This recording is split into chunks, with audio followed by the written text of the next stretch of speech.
I designed a t-shirt inspired by vintage psychic ads, and today I'm going to show you how I made it. Dreadlabs.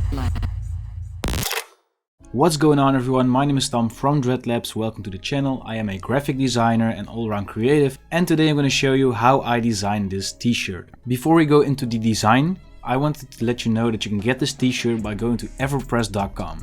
There will be a link down in the description if you want to get the t-shirt yourself, because getting one really does support the channel. I also wanted to take a moment to explain to you what Everpress actually is. Everpress is a website where you can put your own designs on t-shirts, launch them into campaigns, and if enough people pre-order your t-shirt, they will be printed and sent out to everyone who ordered them. It's actually a really nice, risk-free way if you are a designer or illustrator to get your design on a t-shirt without having to buy blanks yourself and do the shipping and manufacturing all by yourself. So if you want to check out Everpress, there's a link down in the description as well. Now without any further ado, let's get into the design itself. Alright, so I did both designs for the front and the back in Adobe Illustrator, and I combined this with a couple of analog sketches and drawings, which I'll go into later. Mainly this design consists of a lot of different fonts put together, because these vintage psychic ads were really screaming at you with all these different types of fonts and telephone numbers and like call to actions or whatever, and I wanted to incorporate that into the design. Of course, the design itself also should have a theme, at least a little bit I think, and my theme is psychosomatic escapism. And I chose this theme because I really felt depressed for a long time, and something that really helped me is music and being creative and having a community around me. That's what Dreadlabs is all about. So I want to let that theme come back into this as well a little bit, because, you know, psychosomatic escapism is about, you know, your psyche, your mental health, but it also, you know, the word is kind of similar to a psychic or a medium, of course. So for the top font, which says Dreadlabs, I used the font called Square. I played around with the different styles of this font. This font was made by Ono Typeco, and it's probably one of my favorite type foundries right now at the moment.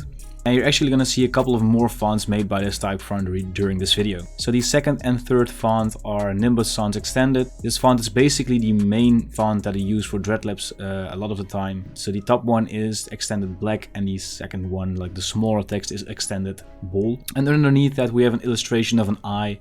This is actually a drawing that I made for a client, an unused proposal, and I decided it would work really well with this design. Basically, I scanned this in, vectorized it to make it sure that it's all like one color, and I put it into the design in the center here.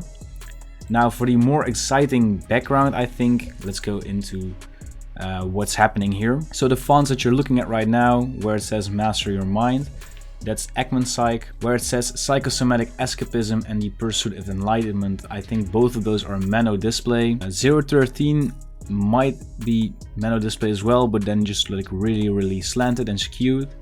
Uncover the Truth is Hobo by Ono Typeco again.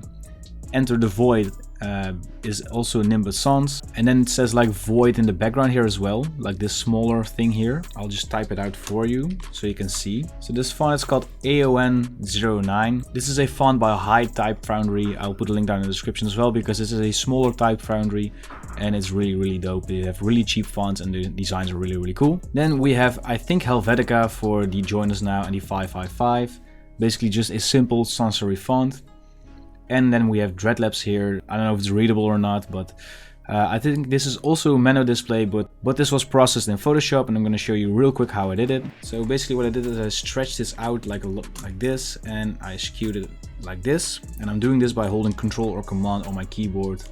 I basically gave this a black stroke. I'm going to reset this to default so you can follow along. Essentially, I'm going to put the position to the outside, and maybe 6 pixels will do. I'm gonna have to check because I'm gonna change the color to white here.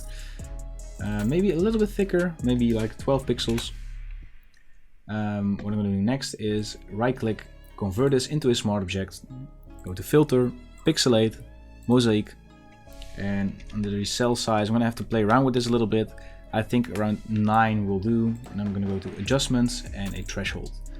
As you can see, by sliding the threshold, you get this nice pixelated effect. If you want to learn more about this pixelized logo effect, I will link you to a tutorial from myself where I explain this in further detail, but essentially this is how I created that text. Alright, back to the design here. Again, the same text here in Nimbus Sans Extended is also here at the bottom. The eye here is also an unused proposal from the same client where I drew some eyes that didn't end up being the logo. And then I also created this like human body thing without a head, which I also sketched in and then digitalized using the image trace in Adobe Illustrator. So I'm gonna just show you a couple of methods in order to create these shapes here. This one is made by the plucker and blow tool. So I'm gonna just make a circle here. I'm gonna go to Object, Path. I'm gonna add some anchor points, and now I'm gonna go to Effect, Distort, Transform, Plucker and Bloat. And if I bloat this, you can see that these flowers start forming, and I think a percentage of 30 or around 28 is fine for now. What we can do is go to Object, Path, and add more anchor points, and this will basically give the flower more petals. And if we are satisfied, what we can do is go to Object, Expand Appearance, and essentially we're going to make a new one. I'm going to give this the white fill color. I'm going to do the same thing here. So if I click OK here, you can see that we basically created a star-like shape, and we can select both of those, go to the Pathfinder tool and minus the front, which gives us this nice rave looking flower, I guess. This one's also pretty cool to make. So what I'm going to be doing is grab a circle, copy and duplicate that circle by holding Alt or Option on my keyboard. And now I'm going to use a script. If you don't know about the script, I'll put a link down in the description. It's called the Metaball script. Essentially this makes a Metaball effect here that creates a nice smooth line between both of your circles. And what we can do now is basically rotate this with the rotate tool. So we're going to press R on our keyboard, click on the anchor point here, and by holding Alt or Option, I'm going to click, and let's do 45 degrees, and we'll click on copy.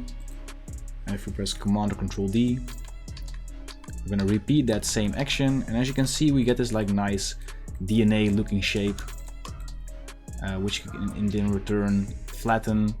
I know it's not the exact same shape yet, so you're gonna have to try and play around with how many tendrils this thing has. But in order to get that like skewed effect, that 3D effect, you can do that by pressing E on your keyboard, which brings up the free transform tool. So by clicking and dragging, basically you scale this object, but by holding your mouse and clicking on the Control or Command option on your keyboard, you can change the perspective of this shape like this, which gives you that nice 3D look. And then finally we have the brain here. This brain is actually an illustration from an asset pack from Dreadlabs. It's called the Scientific Illustration Pack. You can get that pack for yourself, and I'm going to show you what it looks like real quick. So basically this vector pack contains a lot of scientific illustrations such as potions and old school tools, but also illustrations of brains, old inventions, globes, and like wireframe drawings, as well as insects and mushrooms. You can get this pack for yourself by clicking the link down below. And looking at our design, I think that's about it. All of the information about this design can be found in the description down below. And like I said, if you want to get the t-shirt for yourself, you can get it by the link down in the description at the top. Getting this t-shirt actually really supports the channel. So if you don't know, I am creating videos for you guys for over 3 years now, at least a video once a week. And I've only been able to keep this up thanks to all of the support that you guys have given me. Because as you can imagine, making these videos takes a lot of time and I need to pay my rent somehow. So for example, by buying this t-shirt, you support Dreadlabs and my channel, which gives me more time to create more video content for you guys. And of course, in return, you get a really dope t-shirt. So with all of that being said, if you have any questions about this design, leave them down below in the comments and I'll try to answer all of the questions as thoroughly as I can. And with all of that being said, this is Tom from Dreadlabs tuning out. Thank you so much for watching this video, and I'll hopefully see you guys in the next one. Bye bye.